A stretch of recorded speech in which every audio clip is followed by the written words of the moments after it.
सरकार 74 वर्ष पुराना पीएफ स्कीम को नुआ स्कीम रे परिवर्तन करिसेंती। तो मुख्य परिवर्तन गुड़िक कौन चलते आज देखा। फर्स्ट हूँ पीएफ रे टंका उठेबार नियम को बहुत सहज करा जायछि। पूर्वरु थिबा प्राय 12टी कारण को एबे 3टी श्रेणी रे विभक्त करा जायछि। फर्स्ट हूँ आवश्यकता श्रेणी माने रोग शिक्षा आउ विवाह। सेकेंड हूँ घर संबंधी। थर्ड हूँ विशेष परिस्थिति। सेकेंड हूँ केतेक परिस्थिति रे 12 मास परे आपण माने पीएफ बैलेंस रा 100% पर्यंत उठेबार व्यवस्था मध्य रहिछि। थर्ड हैला किंतु पीएफ खाता रे कम से कम 25% राशि रहिबा आवश्यक। फोर्थ रे चलंत देखिबा उठेबार कोन कोन लिमिट अछि।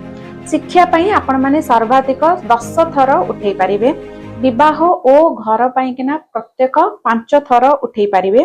विशेष परिस्थिति रे वर्ष को 2 थर उठेई पारिबे।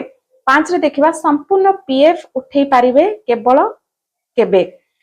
फर्स्ट हैला 55 वर्ष बयस रे अवसर नेबा परे उठेई पारिबे। सेकेंड विदेश को जदि आपण माने स्थायी भाव रे शिफ्ट करूछंती सेतेबेले उठेई पारिबे। थर्ड रे हैला वीआरएस माने वॉलंटरी रिटायरमेंट स्कीम जदि आपण माने अवेलेबल करिछंती ताले आपण माने संपूर्ण पीएफ टंका उठेई पारिबे।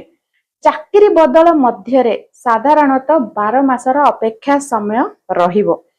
विवाह पई चाकरी छाडुथिबा महिला मानक पई किछि विशेष छाड़ मध्य एथिरे रहिछि।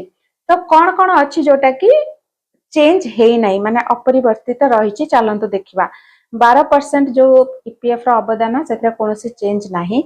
15,000 वेतन सीमा रहितबा दरकार चेंज हेई नै। टैक्स रो नियम चेंज हेई नै।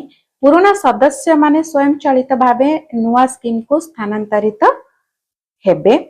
तो यही परिवर्तन को आपण माने समर्थन करूछंती कि हां कि ना मते कमेंट करके जणांतु। चैनल को फॉलो करिया को भूलिबेनी। रहूछि जय जगन्नाथ।